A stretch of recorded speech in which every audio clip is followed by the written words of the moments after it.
Her true story. From New Mexico. My stepdad abused me every day. You're nothing, just a scared little girl. No one will believe you. He said that every morning. It wasn't a whisper.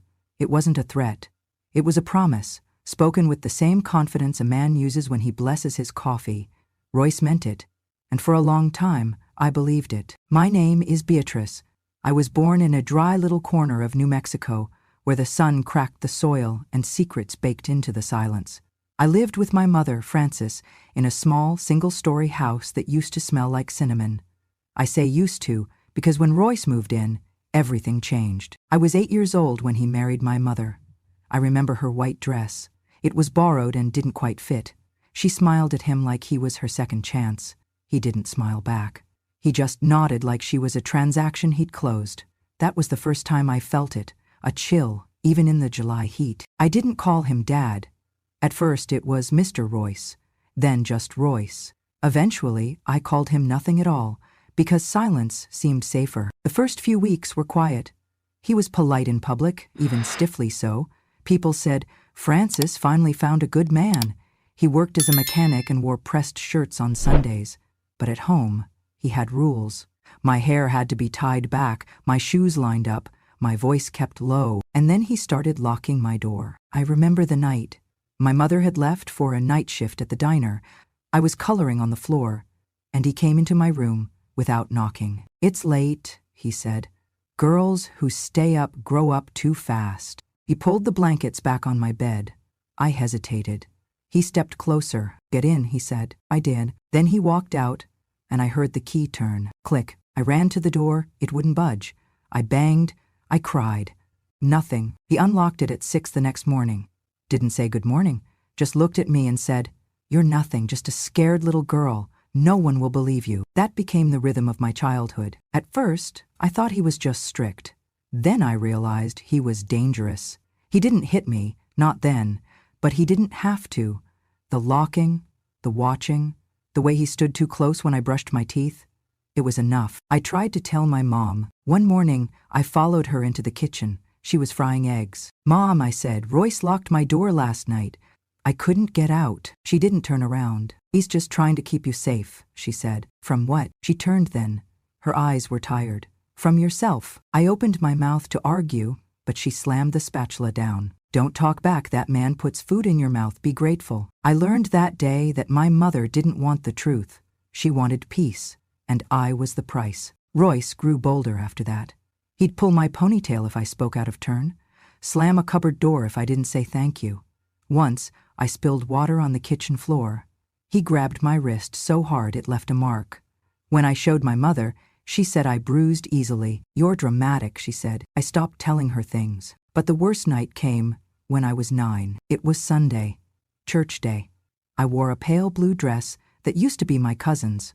Royce said it was too short. After we got home, he called me into the living room. You think you can walk around looking like that? He growled. It's just a dress. Before I could finish, his hand struck my cheek. I stumbled backward, hit the side table, and fell. My ears rang. I looked up and saw my mother standing in the hallway. She'd seen everything. I waited, in voce certa had ti, for her to scream, to cry, to come to me. She did none of those things. Instead, she walked over, pulled me up by the arm, and hissed, apologized to him. I couldn't speak. Do it, she snapped. I'm sorry, I whispered. Royce folded his arms. She'll learn. That night, he locked my door again. The next morning, same ritual, same words. You're nothing, just a scared little girl. No one will believe you. I stopped being a child that day. I started counting things instead. The seconds it took him to walk down the hall. The minutes my mother spent on the phone when she should have been watching. The number of bruises I could hide under long sleeves. I remember thinking that if I could just count high enough, maybe one day it would stop. But it didn't, not for 60 years. People think abuse is all bruises and black eyes. But the worst kind, the kind that stays in your bones, is quieter than that. Royce didn't hit me often. He didn't need to. He built a cage with rules and shame and looks that told me I was dirt before he ever raised his hand. By the time I was 10, he'd decided what I wore, what I ate, when I could speak. My mom called it structure. I called it prison. He chose my clothes each morning. Long skirts, baggy shirts, anything that covered my shape. Girls with curves invite trouble, he said. Trouble, in his mouth, meant me. I wasn't allowed to have snacks unless he offered. My allowance came in folded bills that I had to count in front of him. Every cent accounted for. And friends? He didn't like girls who giggled too much or wore makeup like whores. One by one, my classmates stopped inviting me over. I couldn't explain why. What was I supposed to say? My stepdad inspects my breath when I get home to see if I've been talking too much? I kept my mouth shut. But Miss Janice, my 6th grade teacher, noticed. She had big, curly hair, a warm voice, and a laugh that reminded me of songs. One afternoon, she called me in after class. "You've been quiet lately," she said. "Are you okay?" I nodded. Too quickly, she frowned. "You flinched when Mr. Young tapped your shoulder today." I looked down. My nails had little moons of dirt under them. I picked at them. "I just don't like surprises." "Sweetheart," she said softly, "you can talk to me about anything." Something inside me cracked. I hadn't heard that tone in years. So I told her. Not everything, just enough. The door locking, the silence, the bruises that came and went. She didn't speak for a moment. Then she said, "That's not right, none of it." I left her classroom lighter than I'd felt in years. 2 days later, she was gone. "Family emergency," the school secretary said, but I knew better. Royce came home that night with fire in his eyes. "Did you think she wouldn't tell the principal?" he barked. "You think you're clever." He didn't hit me that night. He didn't need to. He stared at me so long, so hard, that I wished he would. The next morning, the lock on my door had 2 bolts instead of 1. My mother didn't ask why. By then she was more shadow than woman. She moved through the house like a ghost, always tired, always tense. I stopped calling her mom, not out loud, not in my head. She had become her. Her eyes followed Royce like she needed permission to blink. I once asked her why she never smiled anymore. She said, "I smile when you behave." I learned to stop asking questions. Still, something inside me wanted out. Not escape, just air. A whisper of it. I started writing. Late at night, under the covers, by flashlight. I wrote poems, journal entries, prayers. I wrote letters. Some to God, some to no one. And then I wrote a real letter. To the sheriff. I didn't name names. Just described what was happening. A man is locking up his stepdaughter. He controls everything. She's scared. I hid it in the back of my math book. A week later, my mother found it. I came home from school to see her sitting at the kitchen table, the letter opened in front of her, like a dead bird. She didn't say anything at first, just tapped her fingernail on the paper. "Where were you going to send this?" she finally asked. I didn't answer. She stood up, walked over, and slapped me so hard my cheek burned. "Do you know what this would do to us?" I touched my face. "Do him?" she shouted. I looked up. "What about what he's done to me?" She froze. Then she picked up the letter, ripped it in half, then again and again, until it was snow on the floor. "If you ever try anything like this again," she said, "don't come crying to me. Don't come calling me anything." She left the pieces there for me to clean up. That night, I went to my room and didn't cry. I didn't rage. I just stared at the ceiling and mouthed the words, "I believe me." It became a ritual. Every time Royce called me nothing, every time my mother called me ungrateful, I whispered, "I believe me." I said it under my breath when I brushed my teeth. I said it when I stirred the soup. I said it when I folded his laundry, staring at the socks of the man who broke me in ways that left no visible scars. I believe me. It wasn't much, but it was mine, and it kept me going until I could make someone else believe me too. I was 17 when I ran. By then, my world had shrunk to the 4 corners of that house. Royce's rules were law. My mother was his echo, and I had become a ghost in my own skin. But ghosts can still slip through cracks. It was a Wednesday, the kind of day that smells like burned toast and cigarette smoke. I had $22.00 saved from school lunch money I never spent, folded in half and hidden in a tampon box under my bed. I left just after 3:00 p.m., when I knew Royce would be in the garage and my mother would be napping with her back to the door. I took a canvas bag with 2 shirts, a toothbrush, and the money. I walked. Then I ran. Then I hitched a ride with a trucker who didn't ask too many questions. By midnight, I was in Albuquerque. It was louder than I expected. Lights everywhere. Cars that didn't stop for pedestrians, people who looked right through you even when you stared straight at them. I found a women's shelter 3 blocks from the Greyhound station. They gave me soup, a cot, and a plastic bracelet with my name on it. It felt like a wristband at the fair, except this one said I belonged somewhere safe. I stayed for 4 days. On the 5th morning, 2 police officers showed up. "Beatrice Leyland?" one of them asked. I nodded. "Your stepfather reported you missing. Said you're a minor." "I'll be 18 in 6 months, I said. The other cop shook his head. "That's not how the law works." They drove me back in the back of the cruiser. I didn't cry. I just watched the desert roll by and wondered if I'd ever see the city again without handcuffs. Royce was waiting on the porch when we pulled up. "Thank God," he said, shaking the officer's hands like a grieving father on a TV show. "We were so worried." He even pretended to tear up. I didn't say a word. The officers left. My mother hugged me once, quickly, like checking a box. Then Roy said, "Get in the house." I did, but I didn't go to my room. He grabbed me by the arm and yanked me toward the basement door. "You think you're grown, huh?" he hissed. The door creaked open. Cold air wafted up. "You don't get to walk away from this family," he said. Then he shoved me down the stairs. I caught myself on the railing. The door slammed shut. The lock turned. I heard his boots thud upstairs. And then silence. There was no window, no light, just dust and concrete and the smell of rust. The first few hours, I tried to stay calm. I counted seconds, breathed in 4s, did everything the shelter counselor told me to do when I got scared. But night came, and with it, the thirst. No water, no food, just echoes. My stomach growled so loud I thought rats would come looking.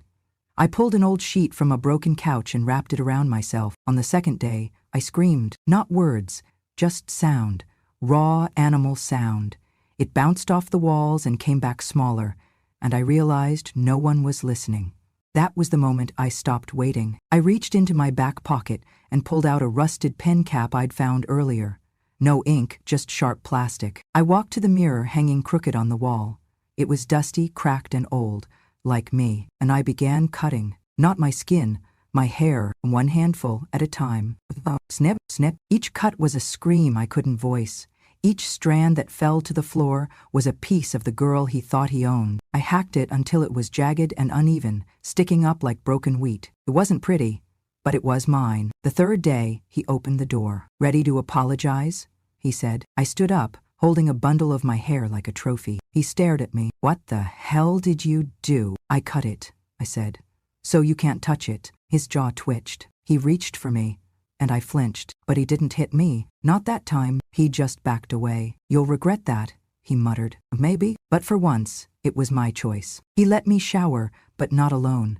He stood outside the bathroom door, counting to make sure I didn't stay too long. My mother said nothing.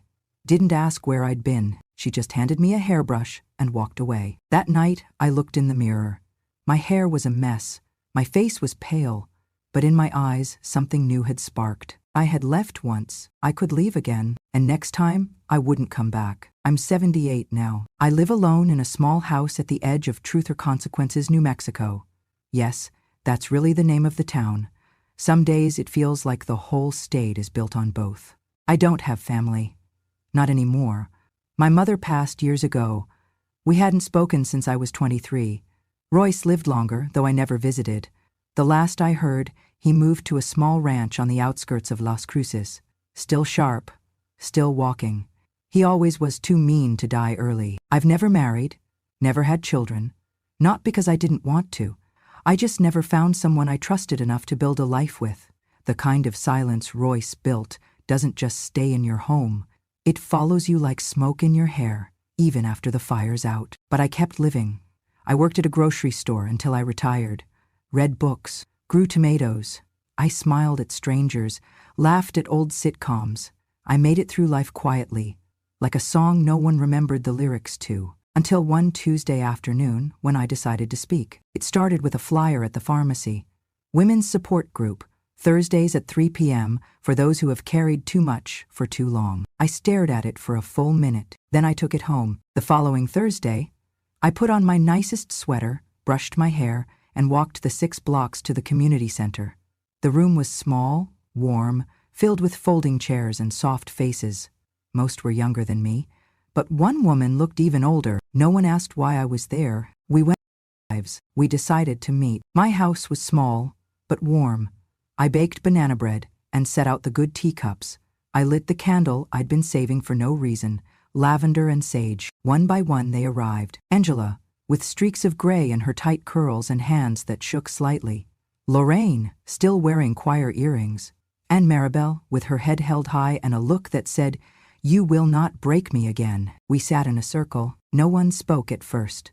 Then Angela said, "He used to volunteer at the school on Tuesdays, said he was helping with shop class. He cornered me in the storage room once." Lorraine nodded slowly. "He offered to give me a ride home from rehearsal. I thought he was just being kind. But he locked the doors." Maribel just whispered, "I ran. That was the only thing I did right. I ran." And then they looked at me. I didn't have to explain. They already knew. I said 4 words I'd waited 60 years to say. "You're not alone anymore." We cried. Not the loud kind. Not the messy kind. Just quiet tears that felt more like release than sorrow. It was like exhaling for the first time after holding your breath for a lifetime. That night, as they left, each woman hugged me tightly, not out of pity, but out of power. We had found each other in the ruins, and together we were starting to build something that looked like justice. Richard stayed behind to help me wash the cups. As he dried the last dish, he said softly, "I spent decades thinking I failed those girls." "You didn't fail us," I said. "The world did." He looked at me for a long time, then nodded. "But the world just got warned. They said it couldn't happen, that no one would take an 86-year-old man to trial for crimes committed over half a century ago. But they were wrong." With Richard's help and the testimonies of Angela, Lorraine, and Maribel, we petitioned the district attorney. The evidence wasn't perfect, but it was enough. Overlapping stories, old reports, and one survivor willing to speak under oath. The court date was set for September. It was hot that year. New Mexico hot, where the sky feels too big and the air too thin. I wore navy blue on the first day, not black. I wasn't mourning, I was testifying. Royce sat at the defense table in a wheelchair. His hair was thin, skin pale like paper, but his eyes, they were exactly the same. Cold, calculating, like he still believed he owned the room. The prosecutor began with facts, timelines, documents. Then came the witnesses. Angela cried on the stand. Lorraine's voice shook. Maribel never broke eye contact with him. And then it was my turn. I stood. My knees didn't tremble. My voice didn't falter. I looked straight ahead and told them everything. The door locks, the threats, the slap in the living room, the basement, the years of silence. When I said, he told me no one would ever believe me, I watched the jury lean in. But the real moment, the one I'll never forget, was when the prosecutor asked, "Why now? Why after all these years?" And I answered, "Because justice doesn't rot with age. It waits, and it remembers." The courtroom was silent, not out of politeness, but out of reckoning. Royce's lawyer tried to paint me as confused, attention-seeking, vengeful, but the jury didn't buy it. 12 people saw through his age and his cane and his church blazer. They saw what he really was, a man who thought time could bury truth. They couldn't. After 3 days of testimony and 2 hours of deliberation, the verdict was read. Guilty on 5 counts of aggravated abuse. The judge looked at him and said, "Your age is not a shield. Your past does not excuse your past." Then he sentenced him to 12 years in prison. It wouldn't be a long stay, but it would be his last. As they wheeled him out of the courtroom, he turned his head. For a moment, I thought he might speak, apologize, right? But he didn't. He just looked at me. And for once, I wasn't afraid. I didn't flinch. I didn't cry. I just met his gaze and nodded, not in forgiveness, but in finality. Because the door he locked behind me all those years ago, I had just slammed shut on him. The church stood at the corner of 5th and La Mesa, where the bell tower cracked in the sun, and the old women still wore hats to Sunday service. It hadn't changed much in 60 years. Still had the same hymnals, still smelled of wax and dust, still had the plaque on the wall near the pulpit. The Wall of Gratitude, they called it, a carved slab of oak listing the names of generous donors and pillars of the community. Royce Leland's name had been there since 1974, right at the top, bold, clean, eternal, until now. 2 weeks after the verdict, I got a call from Pastor Helen. She'd only been leading the church a few years. Young, no nonsense, the kind of woman who wore boots under her robes and read scripture like a courtroom brief. She said, "Miss Beatrice, I'd like to invite you to service this Sunday." I hadn't stepped foot inside that church since I was a girl in lace socks and bruised elbows. Part of me wanted to say no, but another part, the part that had survived Royce, silence, shame, said yes. So I went. I wore gray, tied my hair back, sat in the last pew, unnoticed at first. The sermon was about truth, about cleansing what's hidden in the shadows, about justice, not just as a divine idea, but as a community responsibility. At the end, Pastor Helen cleared her throat. "We have one more matter today," she said. She walked over to the plaque. "I want to acknowledge that for years, this church unknowingly honored a man who caused great harm. We can't erase what he did, but we can remove his name." She took out a screwdriver, and in front of the entire congregation, she unscrewed the brass plate that read, "Royce Leland." It clattered into her hand like a coin dropped into a wishing well. The silence in the room was thick. No applause, no gasps, just the sound of a wound closing. She stepped down from the pulpit and walked straight to me, handed me the plate. "You can keep it," she said softly, "or throw it away. Either way, it's no longer on our wall." I looked at it. The name was shiny, untouched, like it had never done anything wrong. But I knew better. I stood, walked slowly to the church kitchen, dropped the plaque into the trash. It landed with a dull thud. When I came back out, the service was over. People were milling about, murmuring. One young woman approached me, couldn't have been more than 22, long dark hair, anxious eyes. She said, "Ma'am, I just wanted to say, I'm sorry." I blinked. "For what?" "That no one believed you," she said. "That it took this long." Her voice cracked. "My aunt, she had someone like that. But she never talked. You did." I didn't know what to say, so I touched her hand. "Thank you," I whispered. She walked away, wiping her eyes. I turned back to the wall. Where his name had been was now just smooth, blank wood. No scars, no scratches, just absence. But I didn't feel empty. I felt clean. Some people think healing is loud, explosive, cinematic, but sometimes it's quiet. It's a name removed, a stranger's apology. A moment where you finally look at something that once hurt, and it doesn't anymore. I left the church without looking back, because the past didn't live there anymore. These days, Sunday is my favorite day of the week, not because of church, not anymore. I haven't gone back since they took Royce's name off the wall. That was closure enough. But because of Richard. Every Sunday morning, he pulls up in front of my house in his old blue pickup truck. It runs a little loud and smells faintly of engine oil, but he keeps it clean, like him. Rough on the outside, careful underneath. He honks twice. I always wait until the second one. Old habits.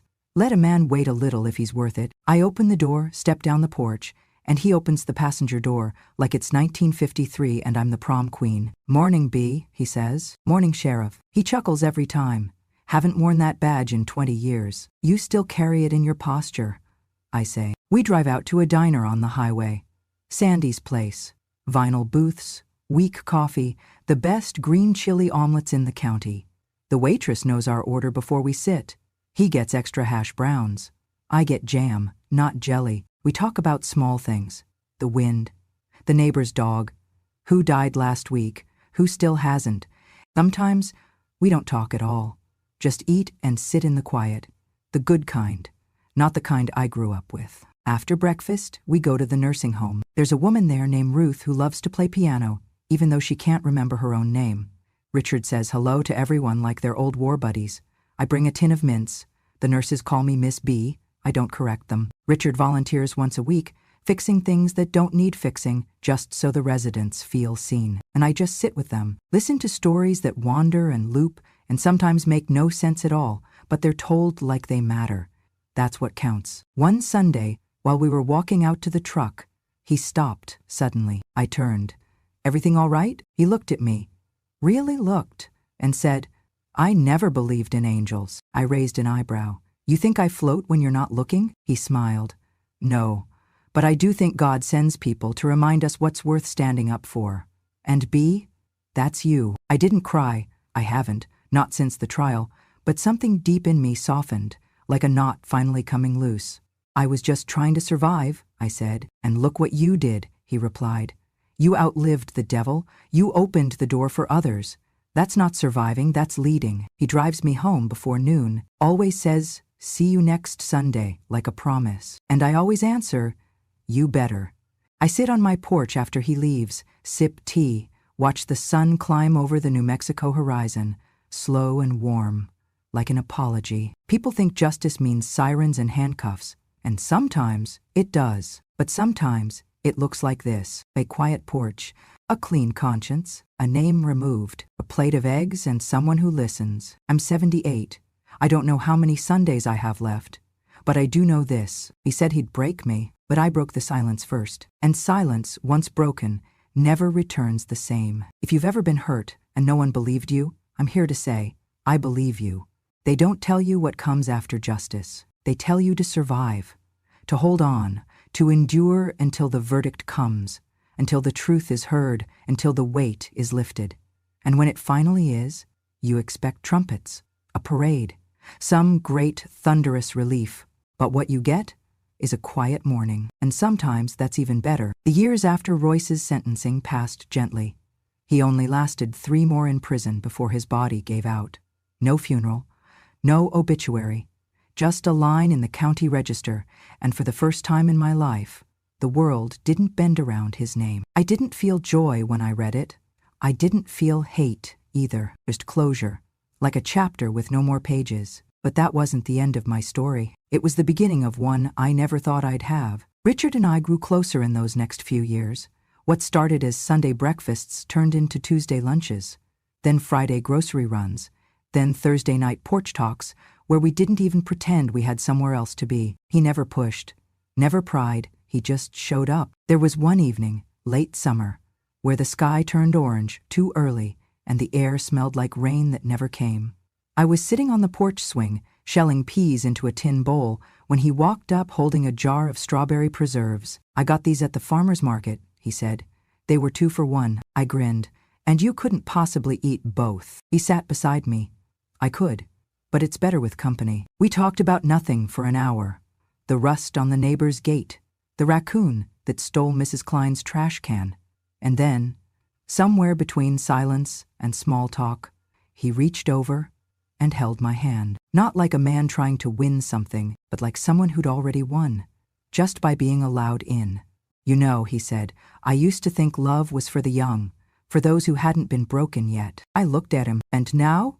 I asked. Now I think love is for those who've survived it all and still choose to sit beside someone, just like this. We didn't speak after that. Didn't need to. The swing creaked gently beneath us. The sky turned dark, and I realized, for the first time in my life, I felt safe. Our routine changed after that. He started keeping a toothbrush at my house. I made room for his jacket in the hall closet. We didn't call it anything. Not dating, not partners, just us. My neighbors started calling him your gentleman, and I didn't correct them. He brought me roses once, yellow ones, because they don't try too hard. I made his favorite cobbler and pretended it was the last one I'd bake, just to watch him protest. Sometimes we sat in complete silence, the kind that didn't ask for conversation, just presence. Once, on a Tuesday, he kissed my temple and said, "B, if I met you 50 years ago, I would have married you." I smiled and said, "If you'd met me 50 years ago, I wouldn't have let you in the front door." He laughed. Fair enough. Life didn't become perfect. It became real. I still had nightmares sometimes. Still jolted awake at sounds I couldn't name.